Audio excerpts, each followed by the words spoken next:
ثم قال الله تعالى: له دعوة الحق والذين يدعون من دونه لا يستجيبون لهم بشيء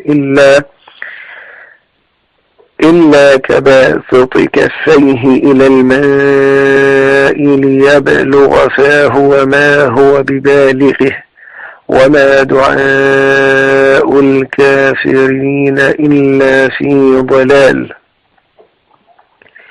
لله سبحانه وتعالى وحده دعوة التوحيد، لا إله إلا الله، فلا يعبد ولا يدعى إلا هو، والآلهة التي يعبدونها من دون الله لا تجيب دعاء من دعاها، وحالهم معها كحال عطشان يبسط كفيه إلى الماء من بعيد ليصل إلى فمه فلا يصل إليه. وما سؤال الكافرين لها إلا غاية في البعد عن الصواب لإشراكهم بالله غيره.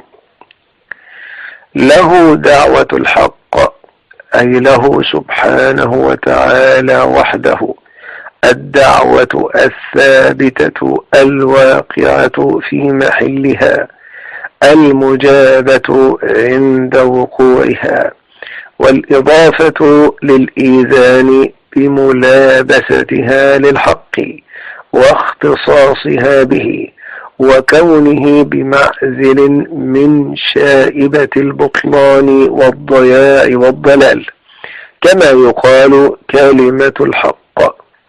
إلا كباسط كفيه إلى الماء، أي إلا استجابة كائنة كاستجابة الماء لمن بسط كفيه إليه من بعيد ليبلغ، أي الماء بنفسه من غير أن يؤخذ بشيء من إناء ونحوه.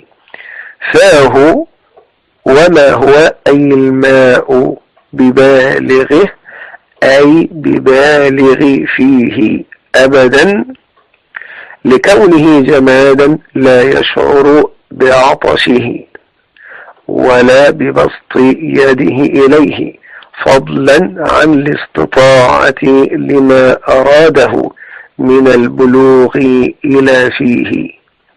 شبه حال المشركين في عدم حصولهم في دعاء آلهتهم على شيء أصلا، وركاكة رأيهم في ذلك بحال عطشان هائم لا يدري ما يفعل، قد بسط كفيه من بعيد إلى الماء يبغي وصوله إلى فيه. والتشبيه من غير ملاحظة التشبيه في مفردات الأطراف، فإن الماء في نفسه نافع بخلاف آلهتهم، والمراد نفي الاستجابة رأسا، إلا أنه أخرج الكلام مخرج التهكم بهم، وفيه تعليق الأمر بالمحال.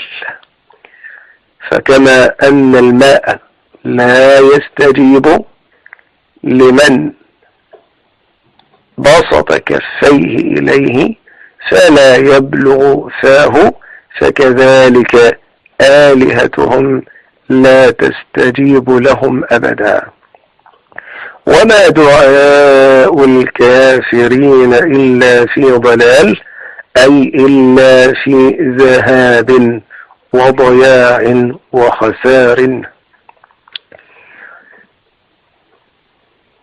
والتنوين في قوله تعالى ضلال للتعظيم والتفخيم، أي في ضلال عظيم. فالشر أيضا قد يوصف بالعظم، وكما في قوله تعالى وجاءوا بسحر عظيم وقال سبحانه: وكانوا يصرون على الحنث العظيم. ثم قال الله سبحانه: ولله يسجد من في السماوات والأرض طوعا وكرها وظلالهم بالغدو والآصال. ولله وحده يسجد خاضعا منقادا كل من في السماوات والأرض، فيسجد ويخضع له المؤمنون طوعا واختيارا، ويخضع له الكافرون رغما عنهم، لأنهم يستكبرون عن عبادته، وحالهم وفطرتهم تكذبهم في ذلك، وتنقاد لعظمة الله ظلال المخلوقات، فتتحرك بإرادته تعالى أول النهار وآخره. بالغدو والآصال ظرف للسجود المقدر أو حال من الظلال. وكلمة بالغدو مفرد والآصال جمع، وذلك لفضل الغدو على الآصال. وتخصيص الوقتين بالذكر مع أن انقيادها متحقق في جميع أوقات وجودها لظهور ذلك فيهما جليا. ولا يبعد أن يخلق الله تعالى في الظلال أفهاما وعقولا